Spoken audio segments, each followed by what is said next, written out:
Graça e paz, meus amados irmãos, estamos de volta, né, dando continuidade aí neste propósito de desmascarar o falso Deus, aquele que há milênios tem usurpado a glória de Deus para si, se passando por Deus aos judeus, católicos e protestantes, ok?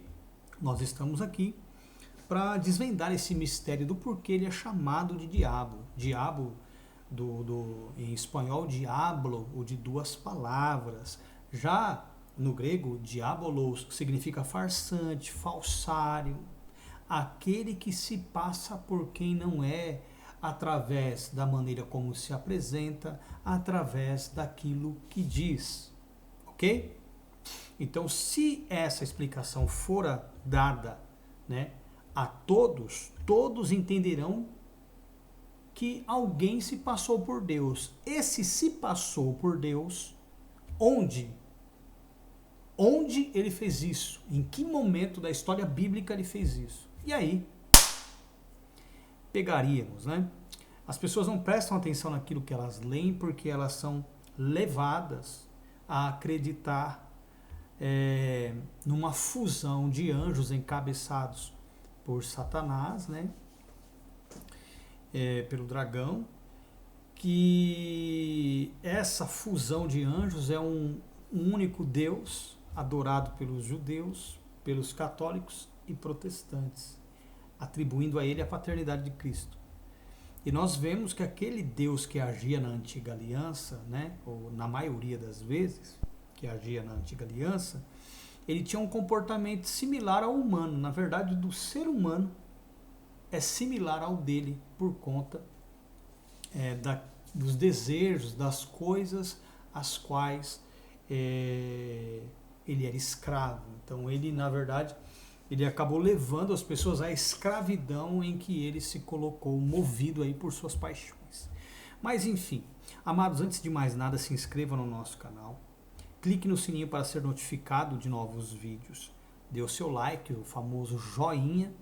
Faça também comentários concordando ou discordando, lembrando que na discórdia, né, na refutação, você possa trazer referências bíblicas para que a nossa discussão sobre o assunto seja fundamentada nas escrituras e não em crendices. Ok? Compartilhe também os nossos vídeos nas suas redes sociais e ajude a promover o nosso canal. Deus vai te abençoar poderosamente. Amados, no primeiro vídeo, né, sobre este tema, a árvore e as árvores do Jardim do Éden, eu mostrei no primeiro vídeo, né, lendo o texto de Ezequiel, que o cedro do Líbano, ou a árvore do fruto do conhecimento do bem e do mal, era o querubim da guarda ungido, né, também conhecido pelas pessoas aí como a antiga serpente, o grande dragão, chamado diabo, ou seja, farsante, aquele que se passa por Deus, e Satanás, adversário, acusador, condenador. E agora, né, teve também um segundo vídeo, onde eu fiz aí uma relação entre Ezequiel 31, que narra metaforicamente o que aconteceu e quem eram as personagens no Éden, com Gênesis 3, tá? E agora, hoje, eu vou mostrar para vocês que a árvore que estava lá no Jardim do Éden, o cedro do Líbano, de Ezequiel 31, é o querubim da guarda ungido de Ezequiel 28. Tá bom? Então, antes de mais nada, vamos lá? Ezequiel 28. Abra sua Bíblia comigo em Ezequiel 28.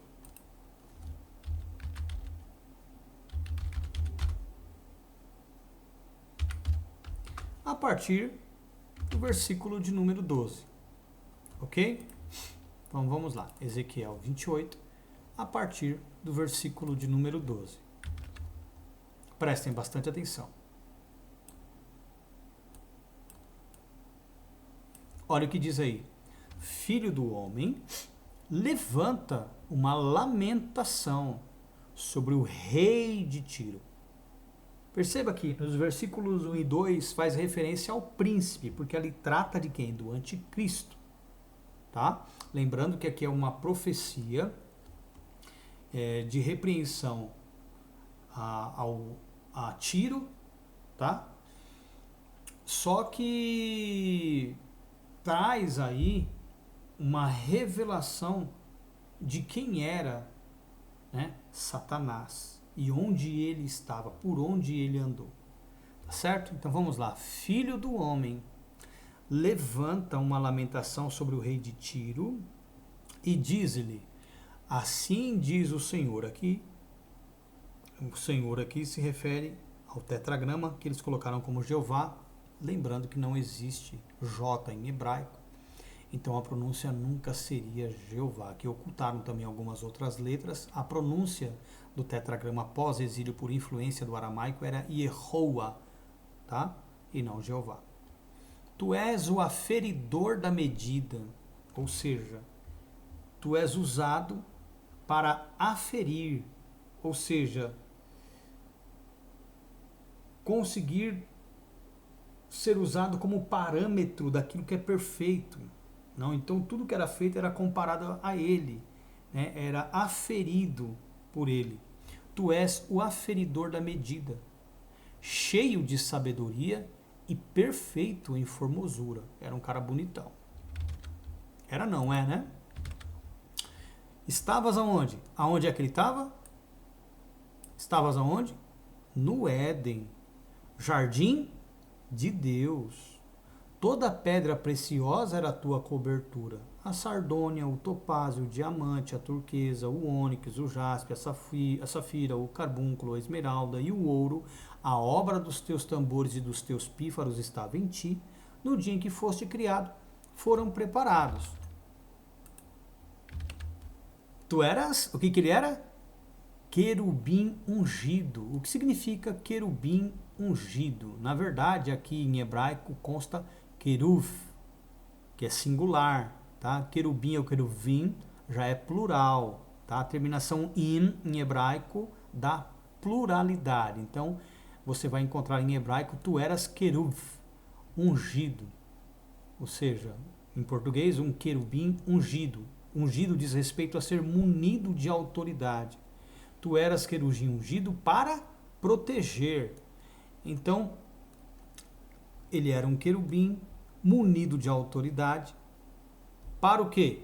Para proteger. Ele foi colocado por Deus para proteger. Mas o que ele fez? Corrompeu. Ele foi o perigo. Ao invés de ele se posicionar como Deus o queria, que era proteger, ele foi e corrompeu, né? Tu eras querubim ungido para proteger e te estabeleci. Aonde ele foi estabelecido? Aonde ele foi estabelecido? Vamos entender isso aqui, né? Por que que quando ele corrompeu Adão e Eva, ele não pôde ser expulso? Porque antes disso ele era estabelecido. Ok? Ele era estabelecido. No Monte Santo de Deus estavas. Onde é o Monte Santo de Deus? Pensa aí. Pensa aí. Posso te sugerir Sinai? No meio das pedras afogueadas andavas. Então, ele era o querubim ungido para proteger e estabelecido por Deus. E no Monte Santo de Deus, lá no Sinai, ele estava. Como ele era estabelecido, não podia ser expulso por aquilo que ele havia feito, certo? E depois que ele corrompeu Adão e Eva, o que acontece? 1 João, vou explicar isso aqui para vocês biblicamente. 1 João 3, 8. 1 João 3, 8. Quem comete ou pratica, né? O correto não é comete, é praticar, tá? Quem pratica o pecado é do diabo. O que significa diabo? Farsante, falsário, alguém que se passou por quem ele não era. Logo, um falso Deus, alguém que se passava por Deus, que usurpava da glória de Deus. Quem comete pecado é do falso Deus. Porque o falso Deus peca desde o princípio. Para isto o Filho de Deus se manifestou, Yeshua. Para o quê? Desfazer as obras do falso Deus, retirar de nós o pecado. Ok? Retirar de nós o pecado. Então, quem pratica o pecado é de quem? É de quem? Do falso Deus, do diabo. Tá certo? Então, esse termo, toda vez que você vê esse termo diabo sendo aplicado à serpente, ao dragão, ao cetro do Líbano, à árvore do fruto do conhecimento do bem e do mal, a Abaddon, a Samael, que nós conhecemos como Satanás, toda vez que esse termo diabo é aplicado em referência a ele, né, está dizendo que ele é um falso Deus, um farsante, alguém que se passou por Deus. Então, quem comete o pecado é do diabo, porque o diabo peca desde o princípio. Para isto o Filho de Deus se manifestou. Para o quê? 2 pontos. Para desfazer as obras do diabo. Certo? Retirar da gente o pecado. Aquilo que, cometendo, ele exerce poder sobre nós, nós pertencemos a ele.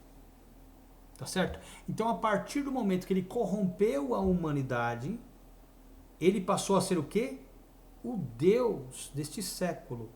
O Deus deste mundo. O príncipe, o governante deste mundo. Ok? O governante deste mundo. Então eu quero que você entenda muito bem isso. Olha só. Ainda em 1 João 5:19. Olha o que João diz. Sabemos que somos de Deus e que todo o mundo está o quê? Está o quê? No maligno. Todo mundo está no maligno. Sabemos que somos. Quem? Nós somos de Deus. Aqueles que não praticam o pecado. E que todo o mundo está no maligno. Quem está no maligno? Todo mundo que pratica o pecado e é apegado às coisas deste mundo. Vou mostrar para vocês. 1 João,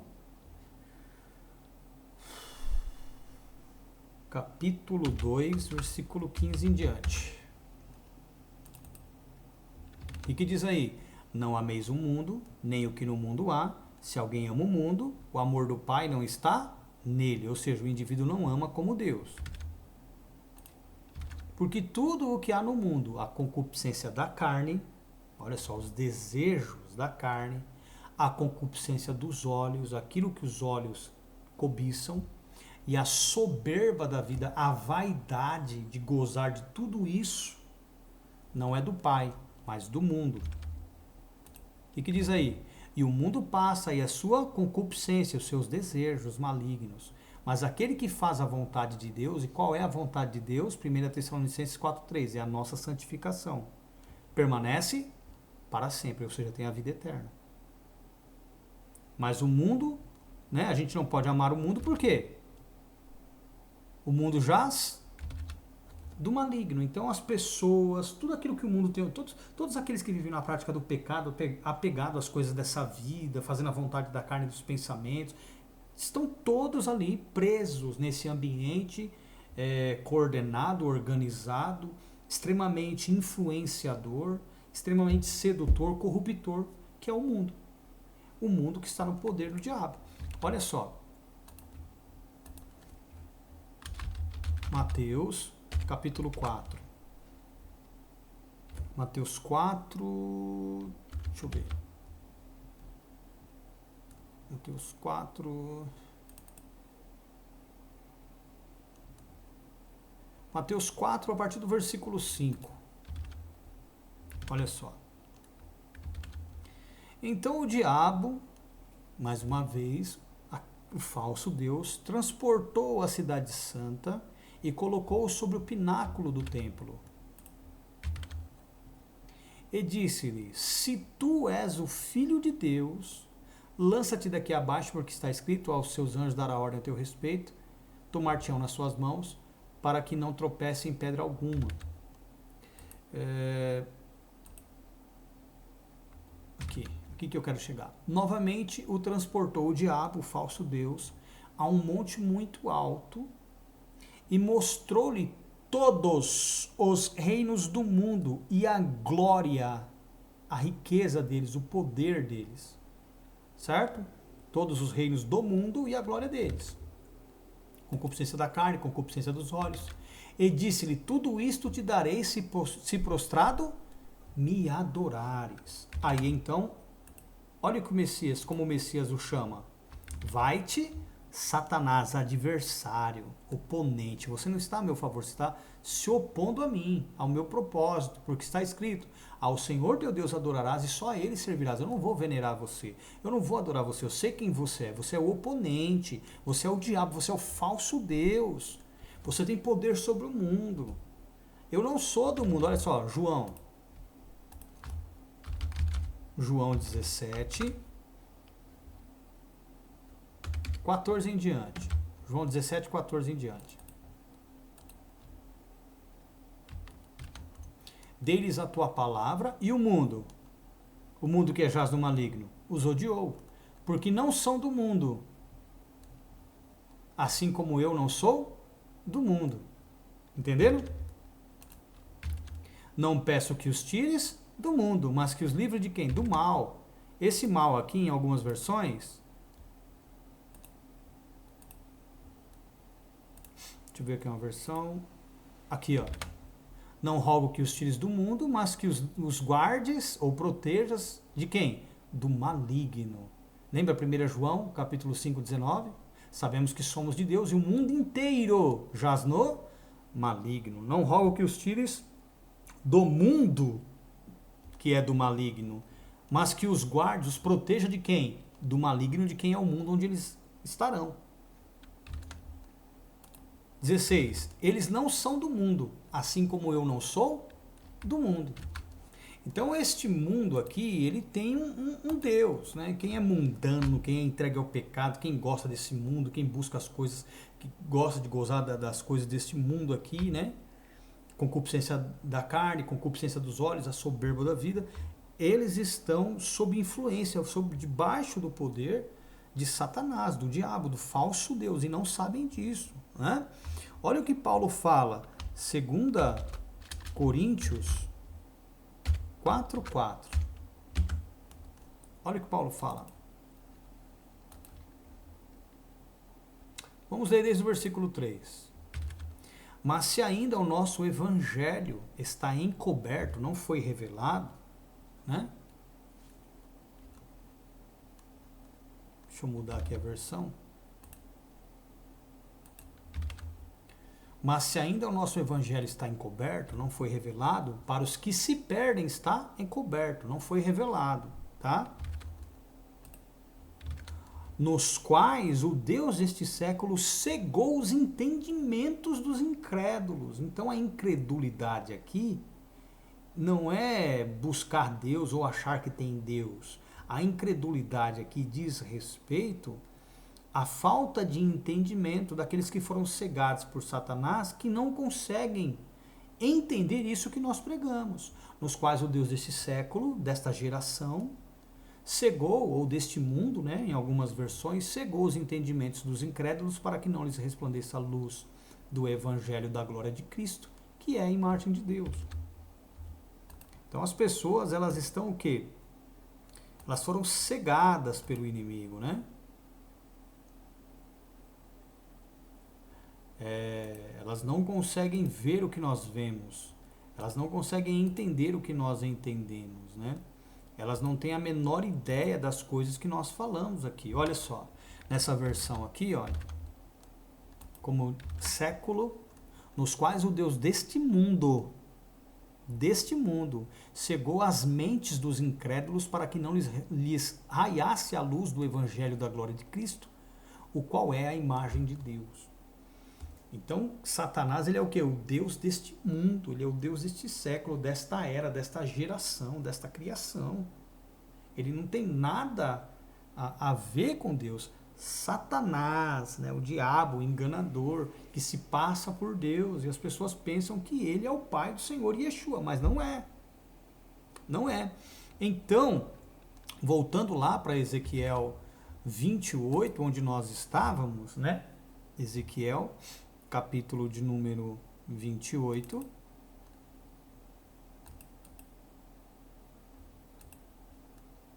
Ezequiel 28.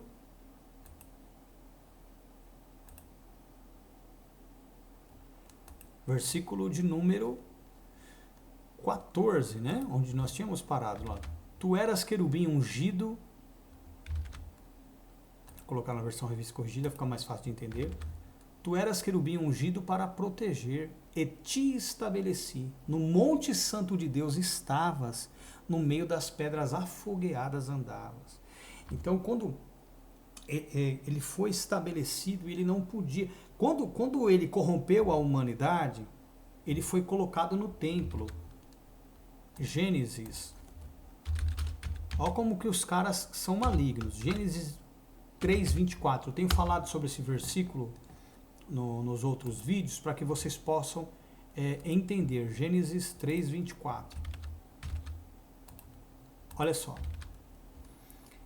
Havendo lançado fora o homem, pôs querubins ao oriente do jardim do Éden e uma espada inflamada que andava ao redor para guardar o caminho da árvore da vida. Isso aqui é o que está na nossa Bíblia.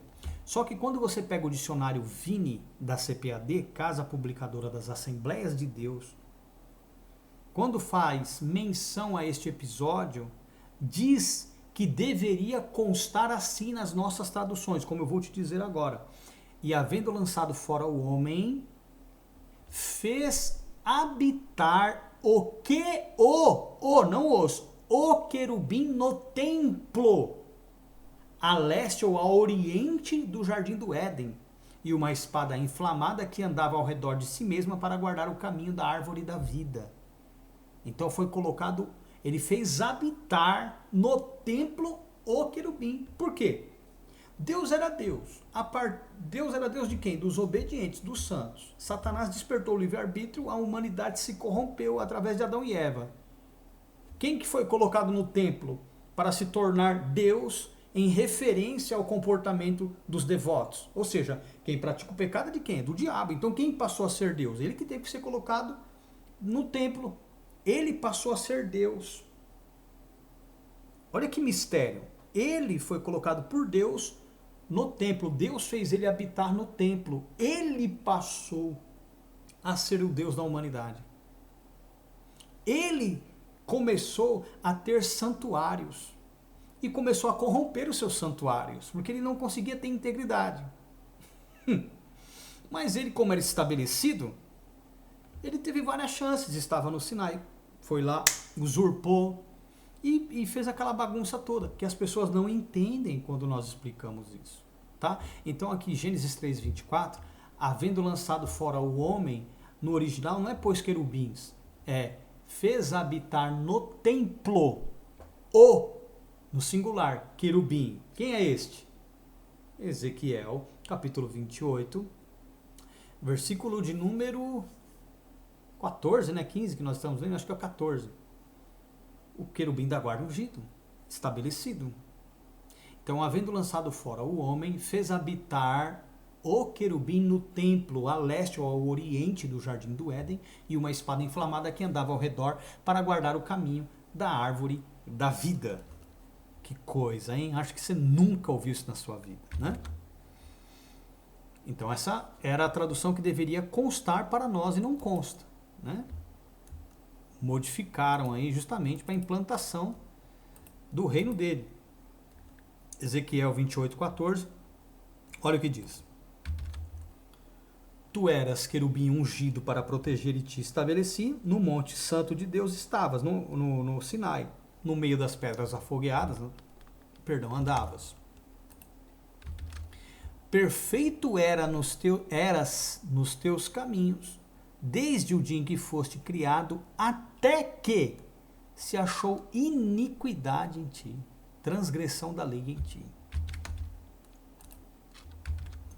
Na multiplicação do teu comércio, olha que coisa, se encheu o teu interior de violência e pecaste. Olha só, na multiplicação do teu comércio, presta bem atenção nisso, se encheu o teu interior de violência e pecaste, pelo que te lançarei profanado fora do monte de Deus e te farei perecer, ó querubim protetor, entre as pedras afogueadas.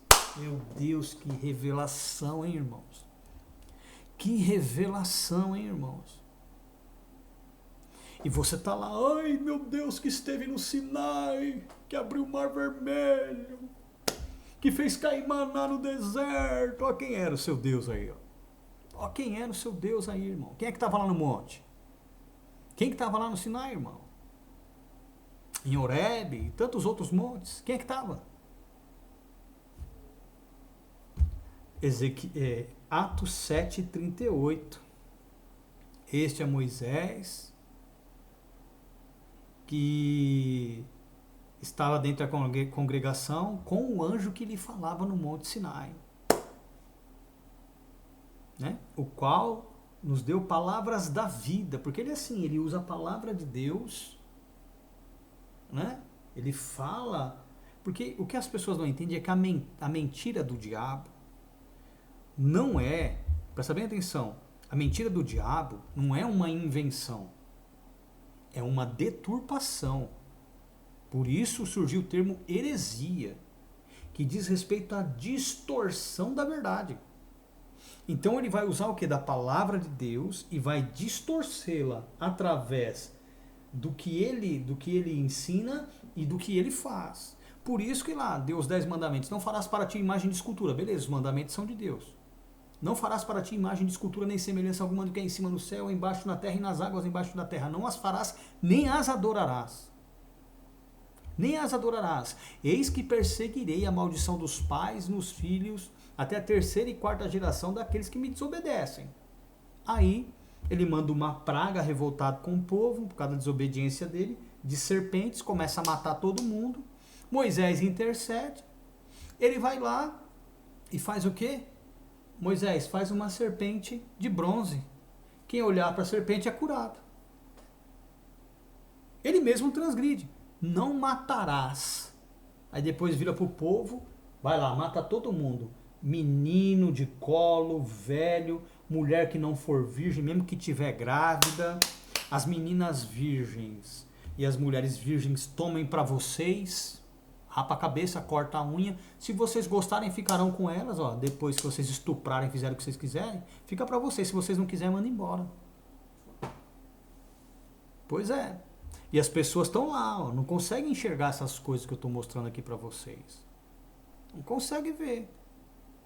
Não consegue ver. Então este querubim, aonde é que ele estava? No Éden. E quem é que estava no Éden também? Vamos lá? Quem é que estava no Éden também? Olha aqui, ó. Vamos ver a associação.